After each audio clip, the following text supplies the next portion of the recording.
So that's a good moment to get things started.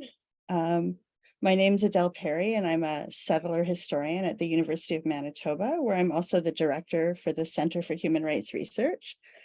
And it's my honor to welcome you to a Lunch and Learn webinar on racial discrimination and housing rights. And this is co-sponsored by the Canadian Centre for Housing Rights. The Center for Human Rights Research works to coordinate and promote research on human and Indigenous rights. We do so in the territories of the Anishinaabe, Innu, and Métis people, and in relation to Treaty 1. Today, we do so in love and in rage. Yesterday, it was announced that the remains of Linda Mary Beardy was found in Winnipeg's Brady Road landfill. We begin this webinar today by sending our condolences to the Beardy family, to the community of Lake St. Martin, and to all who loved her. We want to note that support is available, including at the national toll-free 24-hour line in multiple languages, including by frontline organizations, including Ganaganichik. And we also want to encourage people to learn, and in particular to turn to the resources of the final report of the National Inquiry on Murdered and Missing Indigenous Women and Girls. And I'll note that calls to justice 4.1 through 4.7 speak specifically to the connection between murdered and missing Indigenous women, girls, and two-spirited folks and housing, the issues that concern us today. And if you have the resources, we would encourage you also to consider supporting some of the organizations doing critical advocacy and providing critical services within the context of Winnipeg. And that includes some of the people you will be hearing from today.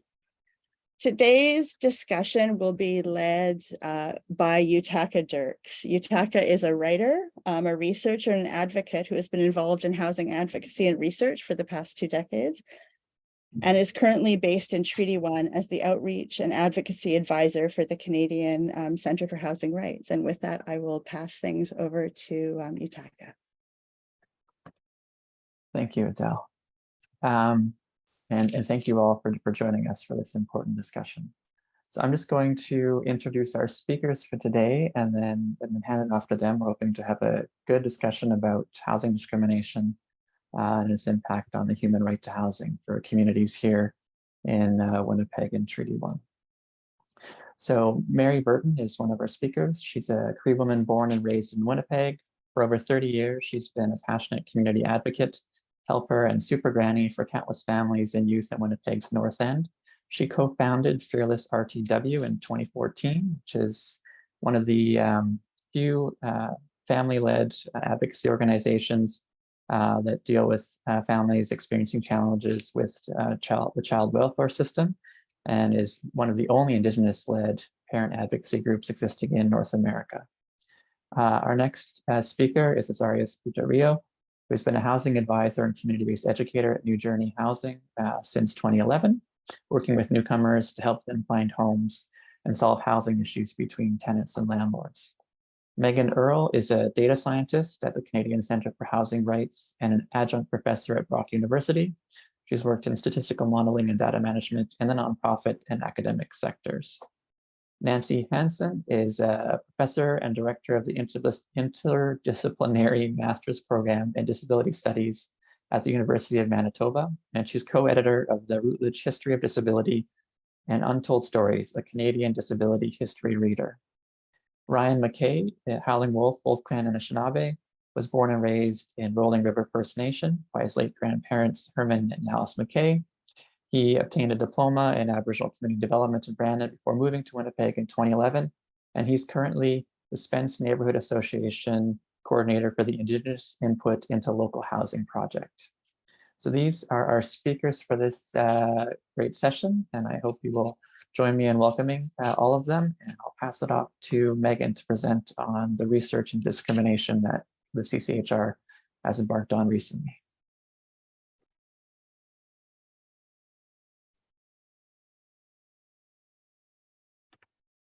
Okay, hi, thank you very much for having me.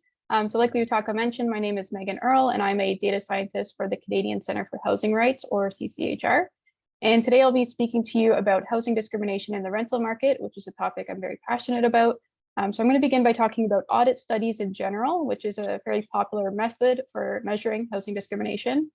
And within that, I'll be talking a bit about our own audit study that was done at CCHR before I joined the team, the report for which you can find and read online. And then I'll also be talking about how we're currently developing a new project to expand on some of the work we've done in the past. And most of the area that's covered by audit studies is on what's called exclusionary discrimination, which means discrimination that limits people's access to housing. So it's the type of discrimination that someone will face when someone is trying to find a new place to live.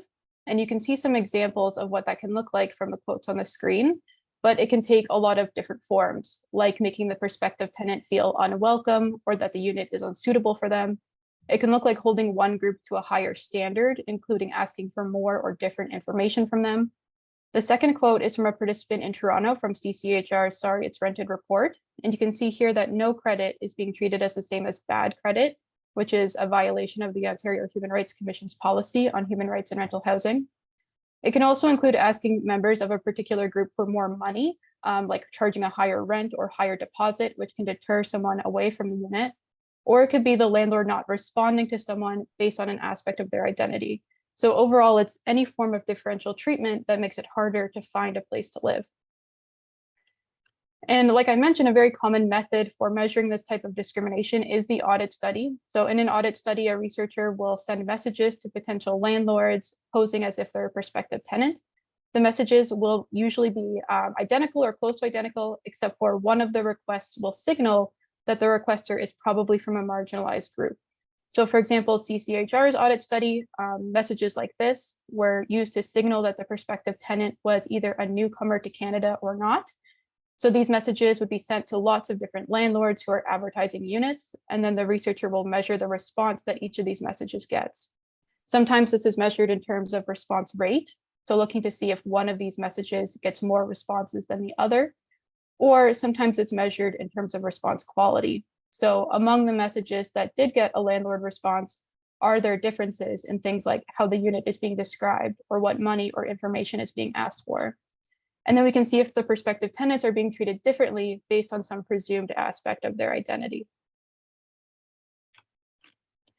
And this method is really well established. It's often been used to measure landlord discrimination in the United States, but some studies in Europe and Canada have been done too, including a few at CCHR. And this work has found evidence of widespread discrimination, including lower response rate and lower response quality for lots of marginalized groups. So this list isn't exhaustive, but just to give you a sense of how this method has been used in the past. And our most recent audit study at CCHR also looked at the interactive effect of multiple marginalized identities in Toronto. So for example, what does discrimination look like against racialized newcomers compared to non-racialized newcomers, or racialized newcomer parents compared to those without children? And consistent with past work, it shows widespread discrimination against these marginalized groups. And you can find more information about that and some more details in the report itself. And now we're looking at expanding this work in a few different ways. So one is to look at a wider geographical scope. So not just Toronto, but 60 to 75 regions across Canada. And by expanding the geography, we can also look at the environmental conditions that can either turn up or turn down how much discrimination is being expressed by landlords in the rental market. So for example, we can look at regional characteristics related to segregation. This is definitely a bit of a simplification. There are many factors and models that have been used to try to understand segregation. But for this project, we can look at things like rent in the area, asking rent for the unit in question, average income in the area, and racial diversity. And by looking at these things, we can help determine the extent to which discrimination is happening to keep marginalized communities out of wealthier areas, out of the more expensive units, or out of areas with a larger white population. We can also look at factors related to competition, because a competitive environment can lead to conflict between groups, and that conflict often comes with prejudice and discrimination. So some relevant factors here could be population density and vacancy rate. So if there are more renters but fewer units, then there's greater competition for those units. And so that gives landlords the upper hand. They're able to be more choosy and then therefore have more opportunity to discriminate. This might also be exacerbated by unit size. Generally, there are fewer large units, like a 3-bedroom compared to smaller units like a 1-bedroom or bachelor. So we may see greater competition for these larger units and therefore more discrimination. And I also have income inequality listed here. So not just income, but the gap between the lowest and the highest earners in a region, because it's thought that more income inequality or a larger gap makes people feel anxious about their social status. It fosters mistrust and competition and conflict between groups. And so we may see more discrimination in areas with more of this income inequality. So this is what we have when it comes to part 1 of this project. Using this audit methodology, look at landlord discrimination against marginalized groups across Canada, and the environmental context in which we might be more likely to see this discrimination happening. And so far we've been talking about exclusionary discrimination, or the discrimination that makes it more difficult to access housing in the first place. But we also have this other form, which is sometimes called non-exclusionary discrimination. And this type happens when somebody is already in their home. So to the extent that this has been studied, it's typically captured through qualitative work like interviews, but it could also be captured through surveys or any methodology that captures renter experiences.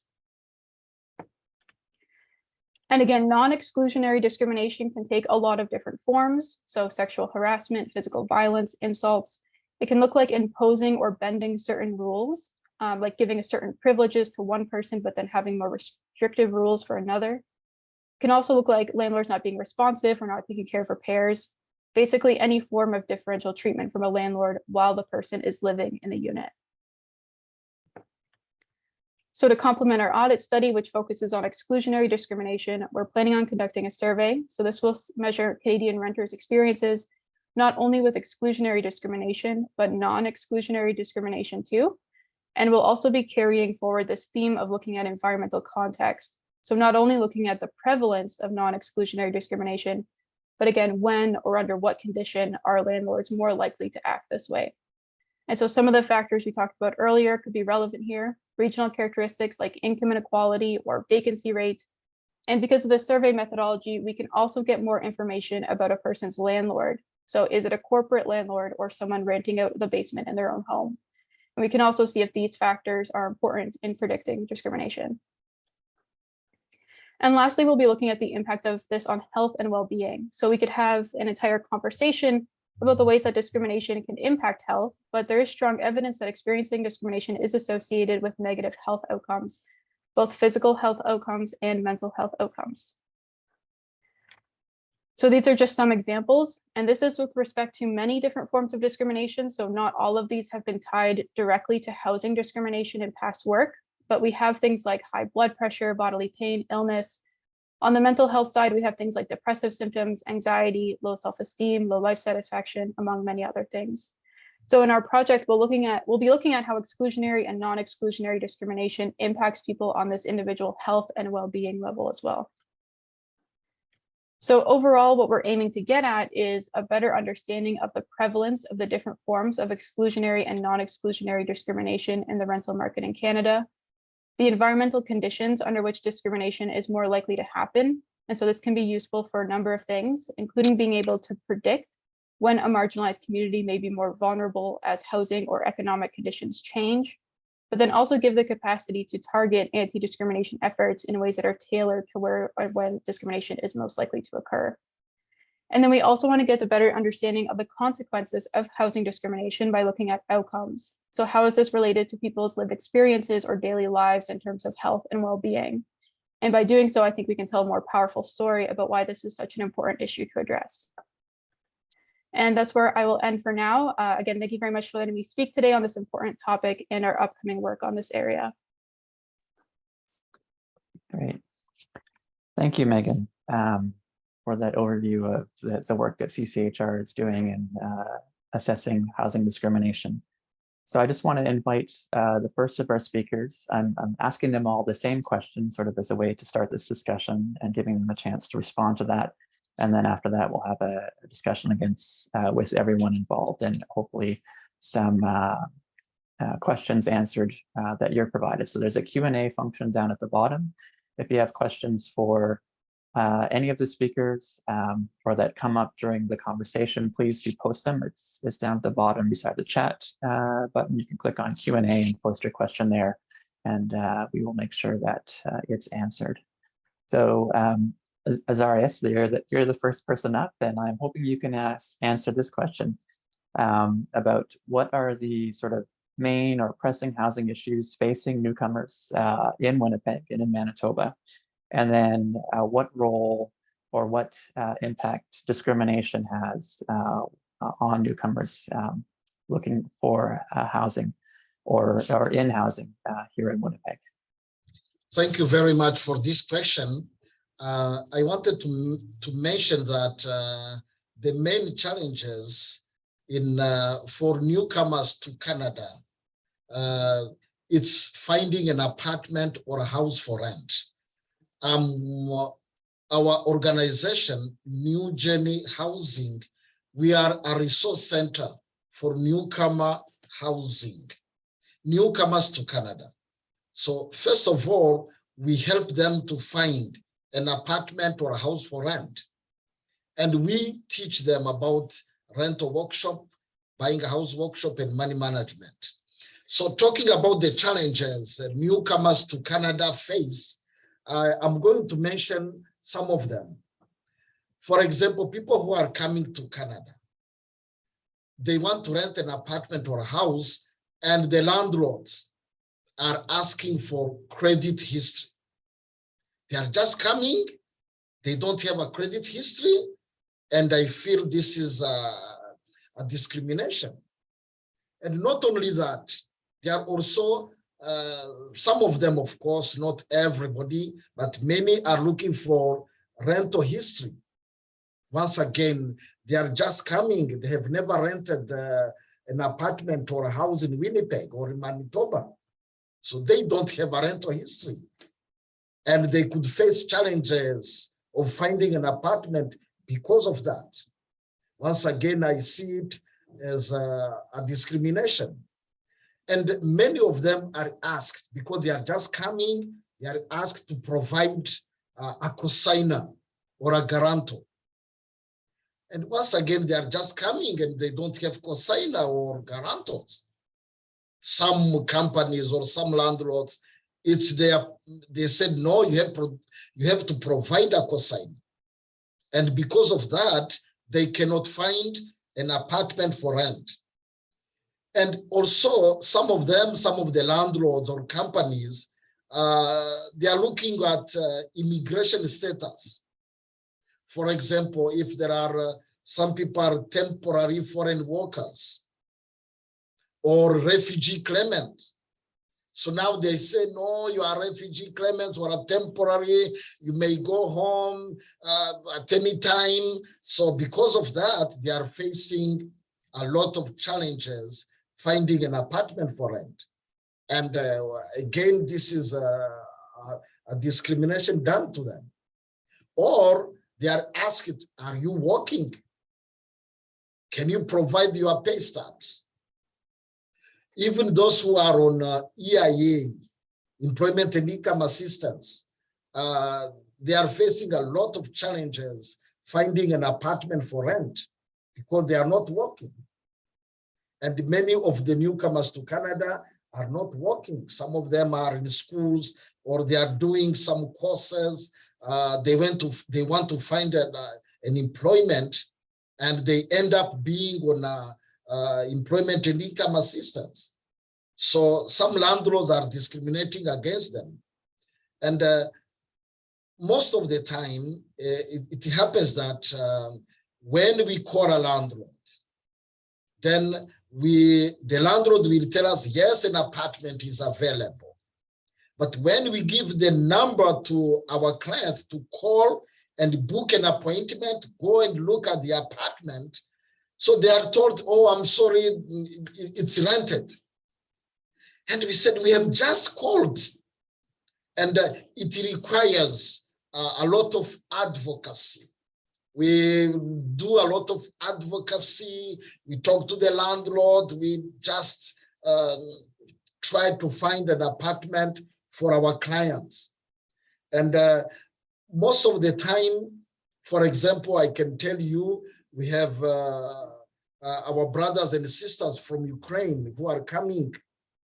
And for them to find an apartment, they don't have all this. They are just coming.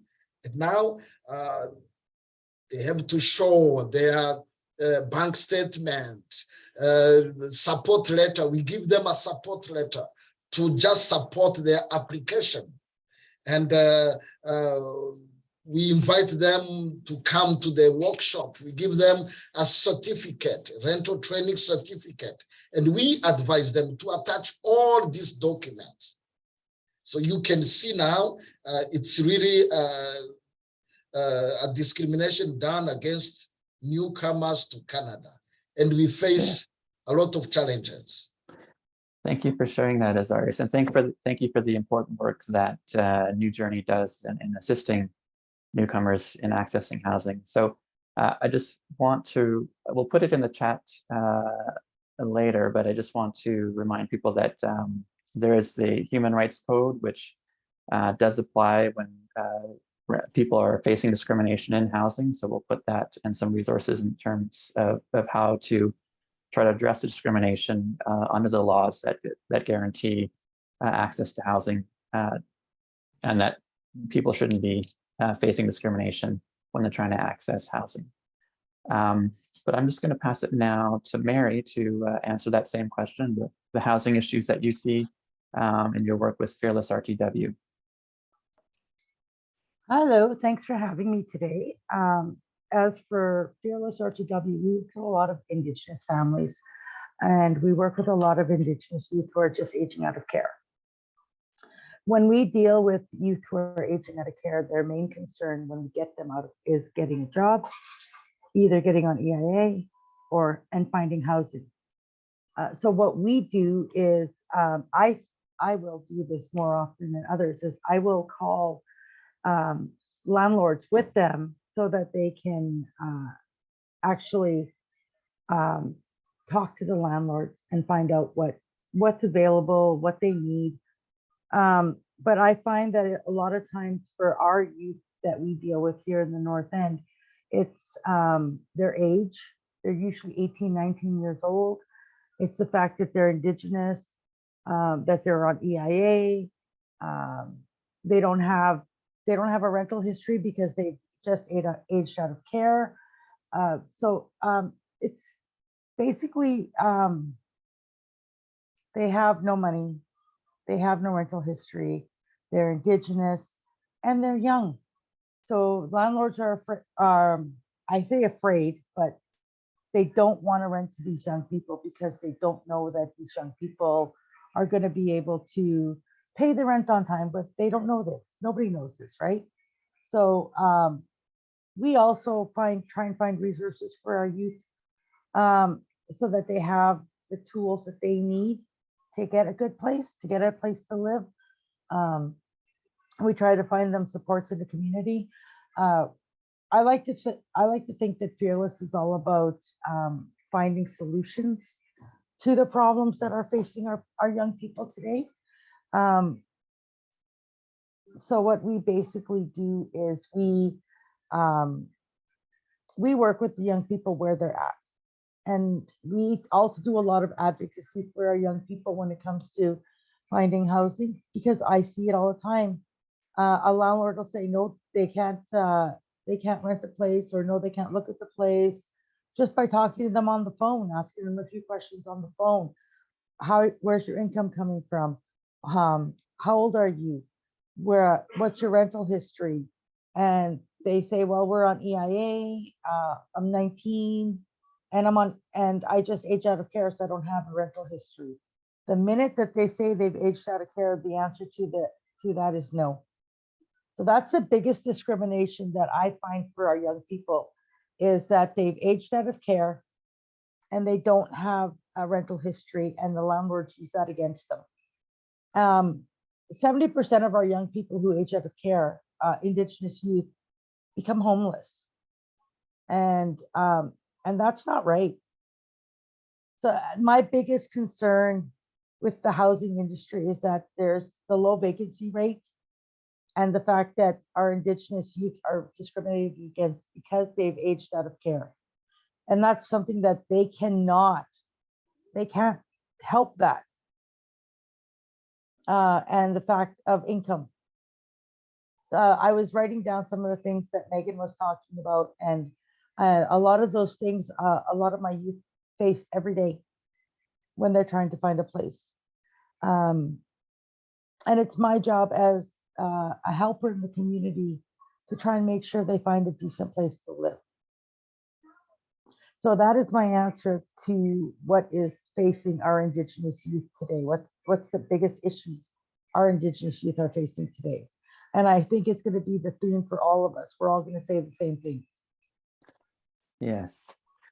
Thanks, Mary. And I suspect that these issues are going to be reflected in Nancy and Ryan's comments as well. And hopefully we'll get a chance after Nancy and Ryan have spoken to talk about some of the possible solutions, because I mentioned the Human Rights Code and the Human Rights Commission, but that's sort of how to address the harm after it's happened. It doesn't really address actually getting into the housing that needs to happen, right when those kids age out of care, for example, or right when newcomers are arriving.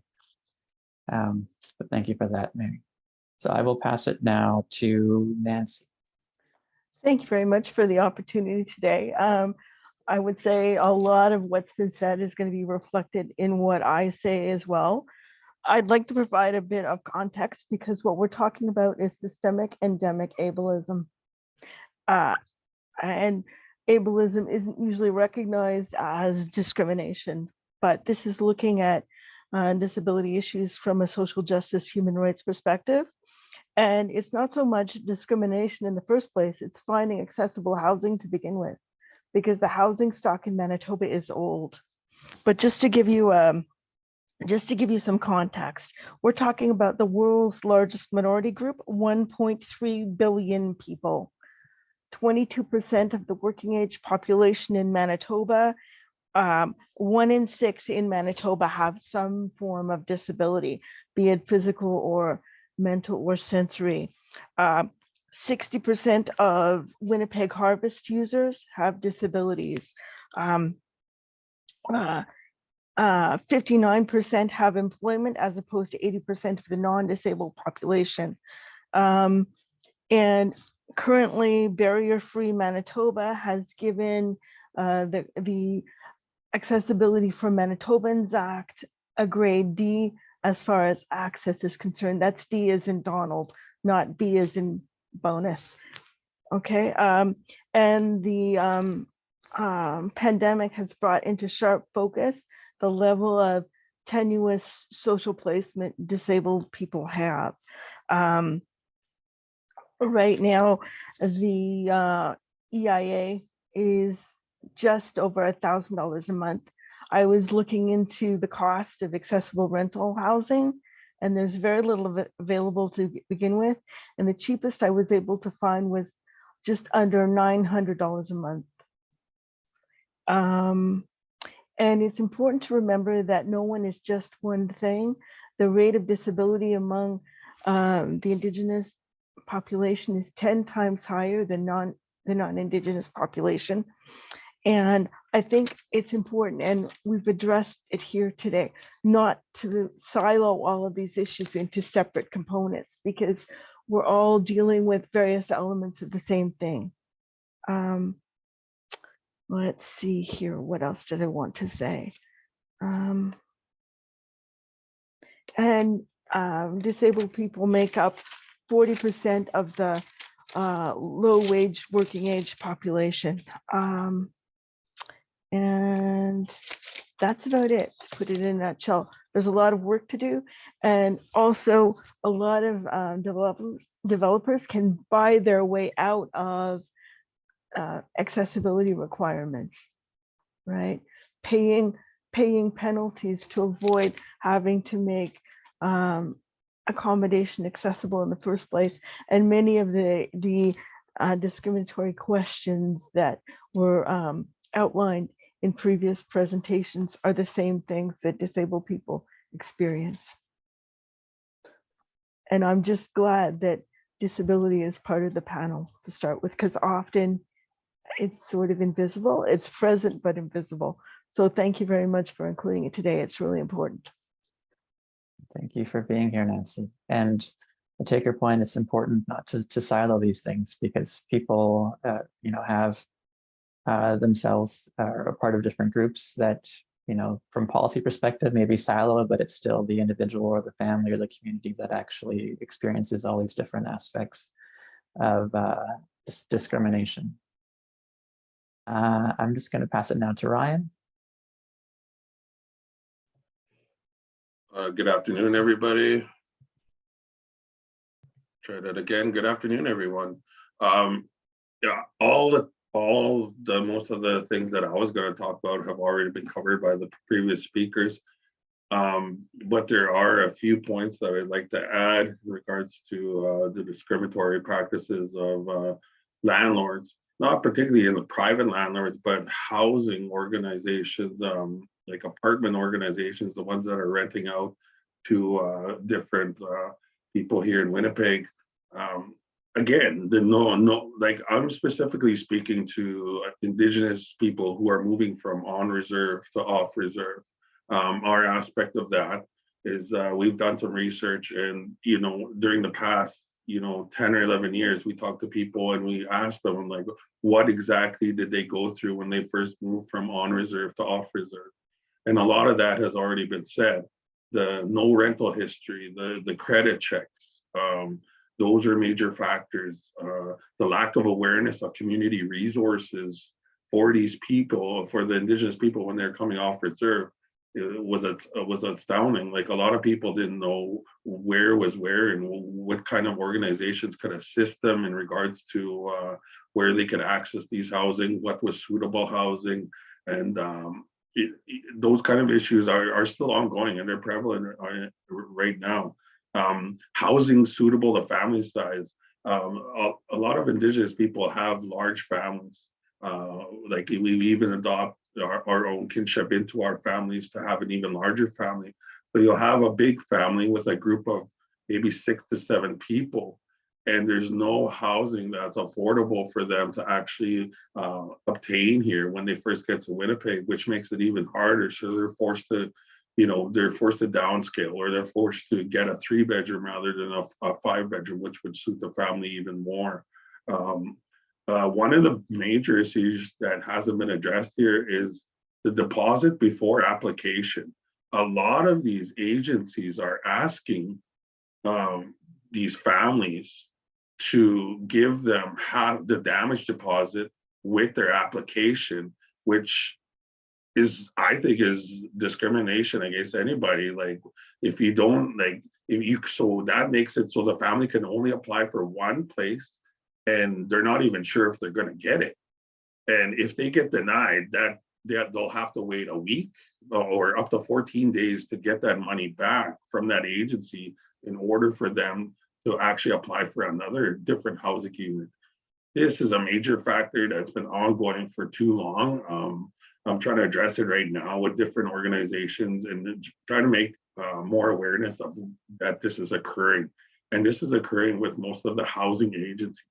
You don't see a lot of private landlords doing that, but there are some out there, which it puts the families a step back from where they want to be and where they actually want to go in regards to trying to find a house.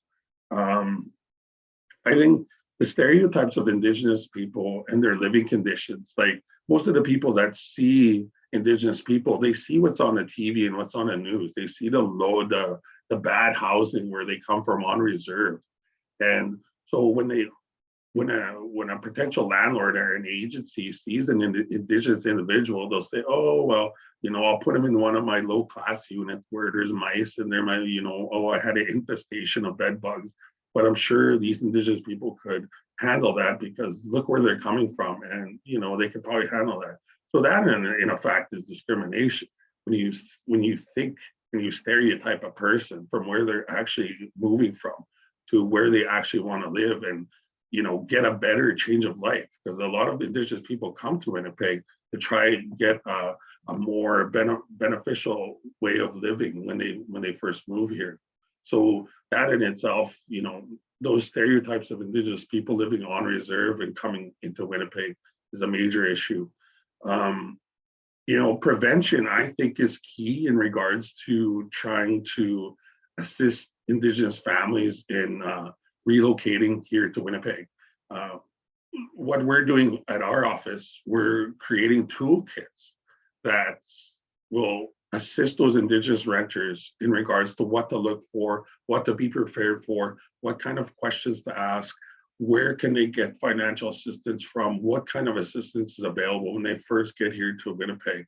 Creating those toolkits and making them aware of what to expect when they first move to Winnipeg, I think would be an ideal contrast to what they're currently receiving when they get here, when they first get here to Winnipeg. And of course, reconciliation efforts, the reconciliation efforts that are going on, making these landlords aware, making these agencies aware of the intergenerational trauma that is still carried by myself and a lot of Indigenous people here in Winnipeg. That trauma continues on, and the culture shock that they experience when they first get here to Winnipeg, it's a major issue to deal with. And if you're carrying intergenerational trauma along with that culture shock when you first get here to Winnipeg, it's quite an experience to go through. I myself went through that as well. So, you know, it's something that I think needs to be addressed as well. Thank you, Ryan, for your comments. And I think that was a great, an important segue, I guess, to the question I was going to ask all of the panelists and whoever would like to answer first. But just looking at some of the solutions. So the comments, from your comments, it's clear that communities across Winnipeg and Manitoba face discrimination in housing, that while it may be different in some cases of what it looks like, the impact is still the same, that people who need housing are unable to access housing, and they're unable to access housing that they can afford, that's appropriate, that's suitable for them and their families. And in some cases, they're unable to maintain that housing because of discrimination once they have it. So I guess my question to the panelists are, and Ryan's already started this conversation, what are some solutions? Like we mentioned the Human Rights Code and the Human Rights Commission, where you can go to the Human Rights Commission if you have experienced discrimination, but of course that's a lengthy process that can be very hard for many people to access and doesn't guarantee actually a just response to having your rights violated by a landlord. But what are some other solutions that you see based on the work that you're doing? And it could be, you know, things that you're trying to enact within your organizations, or things that the community or government or policy needs to happen. I don't know if anyone wants to jump in with one of their solutions. Just pop in. I can continue on. Oh. Sorry to cut Mary off. I know Mary from a long way back. We worked Oh, together.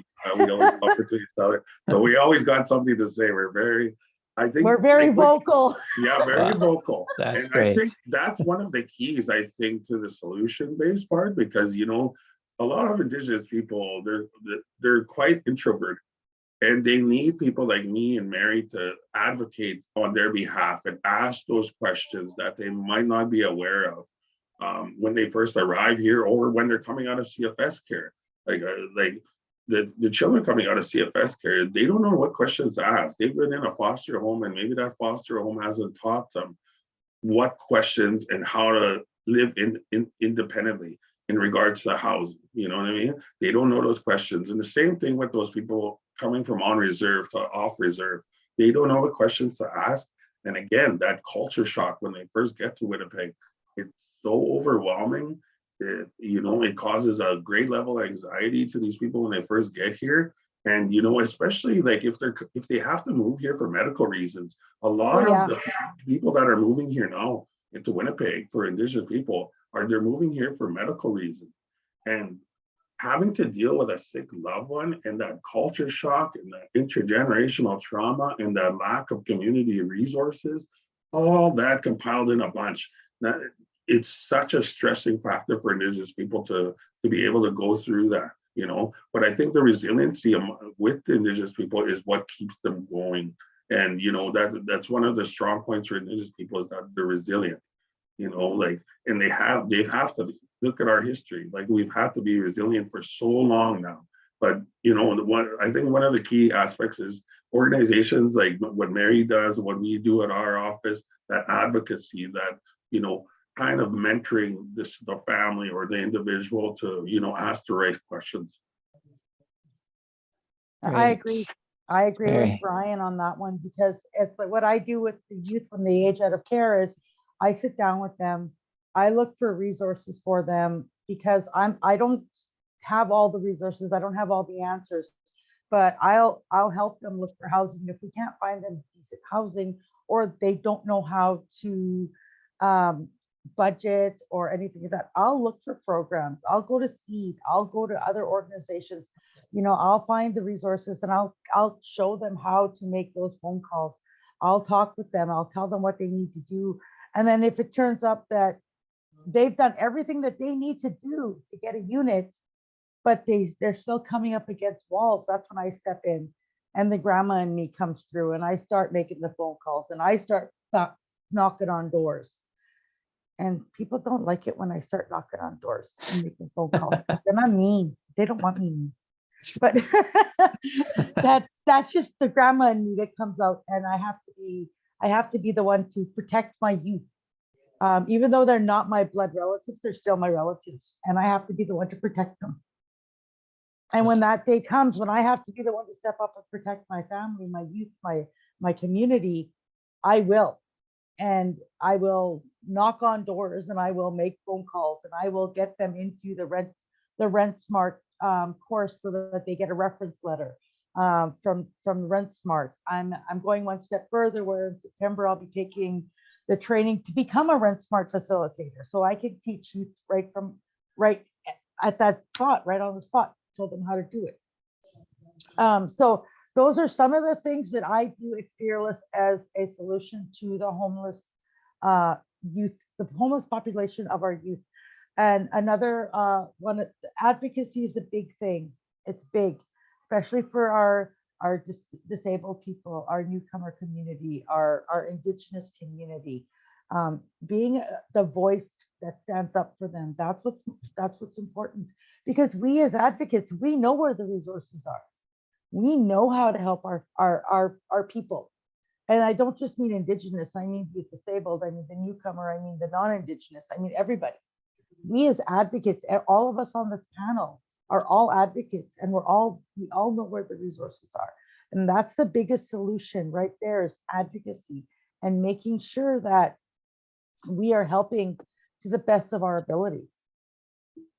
So I wanted to add one point. I think the landlords or companies should be educated about all these issues.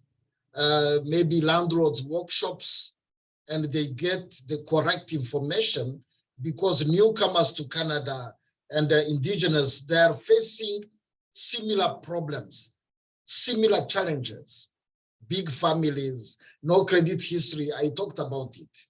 And the culture shock, yeah, and the language, especially for newcomers. Some of them, they don't know English. So they face all these problems. I think there should be landlords workshops, and they are informed about all these challenges faced by newcomers to Canada and Indigenous people. Thanks for that, Azarias. Yeah, and I think education is a key piece, but advocacy is certainly essential. Like, even if we look at the Human Rights Code and human rights legislation, even, you know, the National Housing Strategy Act, which talks about the right to housing in Canada, like all those things were a result of advocacy. They were a result of people who were facing discrimination or facing oppression, organizing together, pressing government to uphold their rights and really enforce them. So just want to pass it over to Nancy, who's had a hand up for a few minutes. Okay, thank you. I think we have to get away from the idea. There's a concept of visitability around disability access to housing. Excuse me, we're not just visiting, we live here. You know, being in a neighborhood is goody, I have the right to pee and get into somebody's house. I mean, I'm sorry to be so graphic, but I don't think I should be, you know, overly gratuitous because I can pee somewhere. I think we have to recognize that access is not a choice. It's a necessity, right? It's something we have to do because and this isn't a contest between levels of marginalization. We're all in this together, right? And the way to do this is working together and recognizing that if one of us is oppressed, then all of us are oppressed. And we have to work on this together. That's what I think is so important about this panel. We have to work together. We have to recognize that there's strength. We are creative by necessity because wherever we show up, however, whatever marginalization or group of marginalizations we find ourselves in, it's always a surprise. And I think we have to get beyond the surprise factor and recognize that the neighborhoods are richer because marginalized people are here and we're not going away. And like, get over it, people, because we're here and we're staying and we're going to get loud. Yes, great comments, Nancy. And I think I saw a lot of head nods and thumbs up from our panelists. I think Mary? I think everybody on this panel should get together and create a group solution, teaching landlords and teaching tenants how to be good work with each other. That's what I think. That would be the best solution. Yeah. And I see in the questions, there's some questions about specific policies that some of the attendees have raised. So someone had mentioned rent assist and how helpful that might be, or if there's other policy answers, like we've talked about advocacy, both advocating for the people who are trying to access the housing and sort of larger policy or community organizing based advocacy. And we've also talked about education, but I'm just wondering if any of you have something to add about some of the sort of policies that maybe don't touch on discrimination precisely, but are addressing some of the problems you identified with affordability or suitability, or even just like the kind of housing that exists out there. Yeah, well, with I can touch on a little bit of that. With the rent assist, it does help, but it doesn't help a lot. It doesn't help with the discrimination part of it. It doesn't help with the lack of suitable housing. Ryan touched on this earlier with saying that about larger families. I can attest to that. I have a large family. There's 6 of us in my family. And it took me almost 3 years to find a suitable house to move into where that was good enough for us.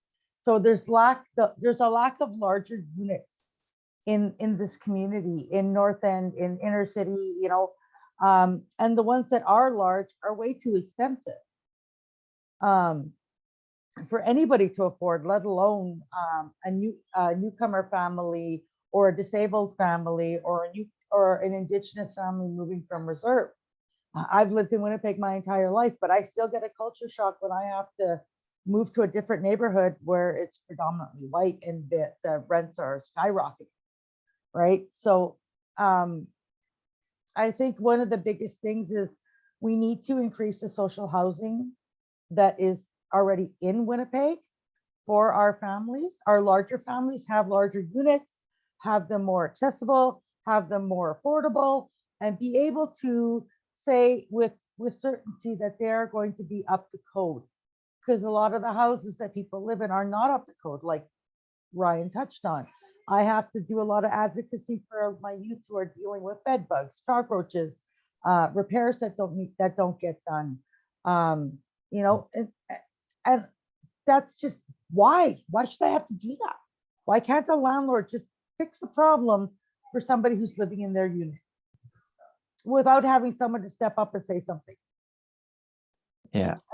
So the landlords need to have some type of education on how to deal with the Indigenous population, how to deal with the newcomer population, how to deal with the disabled population in a good way, so that everybody is got safe, affordable housing, which is a right. It's a human right. It's not a request. It's not a privilege. It's a right. Yes, definitely agree. And we that's one of our whole missions at the Canadian Centre for Housing Rights. And I think along with the concept or the reality that housing is a human right, it also means that we as rights holders, all the people in Canada have a right to housing, but that also there are duty holders. There are people who have an obligation. Government, the state has an obligation to realize the right to housing. And so that does mean doing things like enforcing, making sure that people aren't being discriminated against when they access housing. And also it means that there has to be actually adequate housing for the population so that their rights to housing are respected. But I saw Nancy had a hand up. Yes, I just wanted to touch on three things. Number one, for those of you that don't know, if you take a complaint to the Human Rights Commission, it will take a minimum of 3 years before anything begins to be dealt with, right? So there's no guarantee of a positive outcome. Also, there is a severe lack of affordable housing. I think that the federal government needs to get involved again in the co-op components, and because they sort of stepped away from that in the 90s. And also there has to be an understanding that disabled people aren't singular people. We have families, we have children, and a lot of the accessible housing that is available are like 1-bedroom apartments, and even those are in short supply. So I think we have to get away from the idea that disabled people live solitary lives too.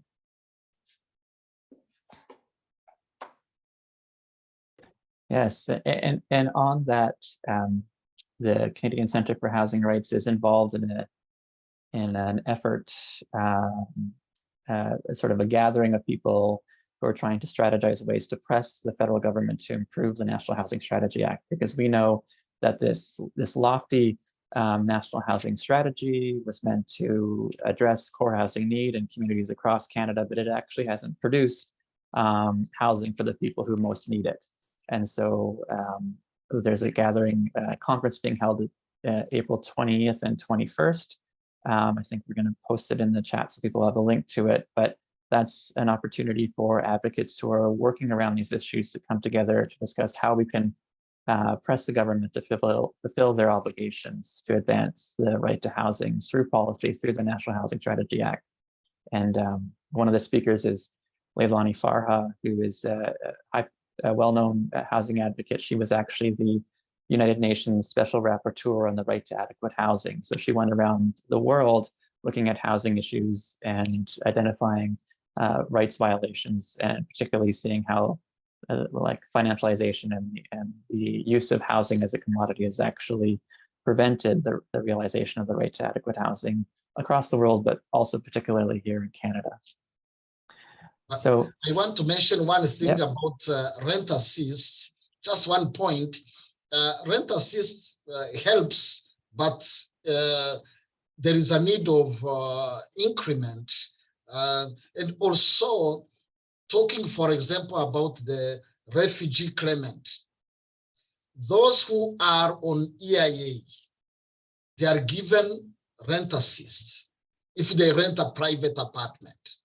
But those who are working minimum wage, they cannot get rent assist. So we have been doing advocacy on this, but it's not easy.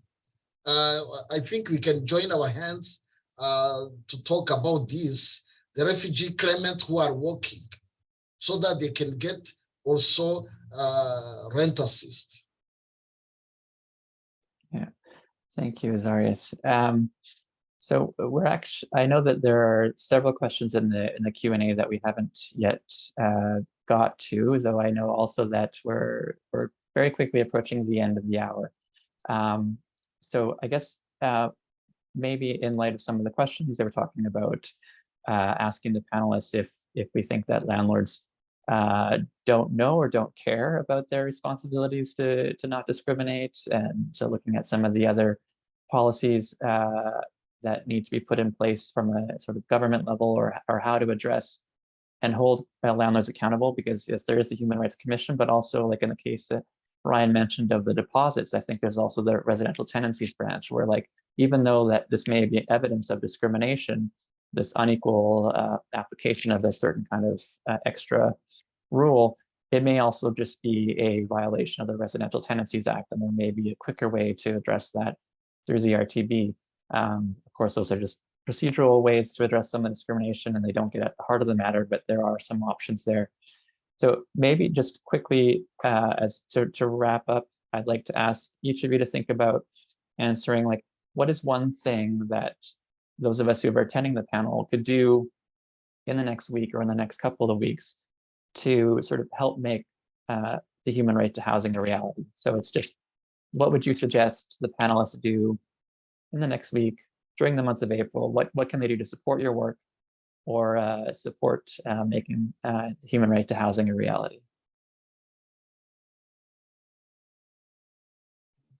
My biggest suggestion, and I'll maintain this because this is what my project is based on, is the reconciliation efforts that are going to be put forward through the provincial government, through the municipal governments, through the city governments. Those reconciliation efforts have to continue. Like the truth is out there, but the reconciliation is yet to happen, I think. We're at the beginning stages. We're getting land acknowledgements. Where the issues of missing and murdered Indigenous women are being addressed, but those kind of issues need to be on the forefront for all levels of government. I think the more we address them and the more we continue to pressure our those different levels of government in regards to housing, it's a major factor. It's especially for Indigenous people, both on and off reserve. I think those continued pressures, these continued conversations have to continue to happen. It's great to talk about, but the actions being put forward, those things have to happen at the level of government. Those things have to be addressed at the different levels of government. So those reconciliation efforts, those ongoing learning about the true history of Indigenous peoples, I think would be vital in regards to, what a solution that can come forward, and having decisions made with Indigenous input, with newcomer input, with people from the disabled communities. Those solutions have to come from the grassroots level. That's where those solutions have to be put forward. And those have to be heard at these different level of governments that I'm pertaining to. So I think that would be my greatest solution put forward. Great, thanks, Ryan. I agree with Ryan, but I think I'm going to go one step further and say the grandmothers need to step forward and start making these all levels of government and demand that our people, all people, not just Indigenous people, but all people are respected and have the right to housing, and that landlords need to be trained on what their biases are, because a lot of people have unknown bias. They don't even know it's a bias until it is brought to their attention. That is that's going to be, and what people can do in the month of April is lobby their government, the three levels of government, the municipal, provincial, federal, to get better, suitable, affordable housing out there for everybody, not just for the rich and the richer, because people are living check to check. People are living on EIA. People are they're homeless and they need a place to live. Do a housing first strategy, not just a money first strategy. Make sure that all levels of government understand that housing is a human right. And that's my comment, is just lobby your governments. I do it all the time. I think they're sick of listening to me. Well, we can't stop raising our voices, that's for sure. So Nancy and then Azarias. I think we have to build coalition. We all recognize the commonalities here, and we're all stronger because of it. I think we have to build coalition and lobby all levels of government, as has been stated. Okay, thanks. I agree. We have to join our hands and do a lot of advocacy and information to the landlords and also to the tenants. And on our side, New Journey Housing, we have rental workshop, whereby we talk about all their rights and responsibilities as tenants and the landlord. But landlord also needs a workshop and information session. Great. And Megan, do you have something to add? Just that I would agree with what everybody's saying. I think that coalition is a great idea. I think that these issues face many different marginalized communities in similar ways, and making housing a human right and putting that above profit and lobbying government to make sure that happens. I think we're all on the same page here, but the importance of actually making housing as a human right a reality and what it will take to get there.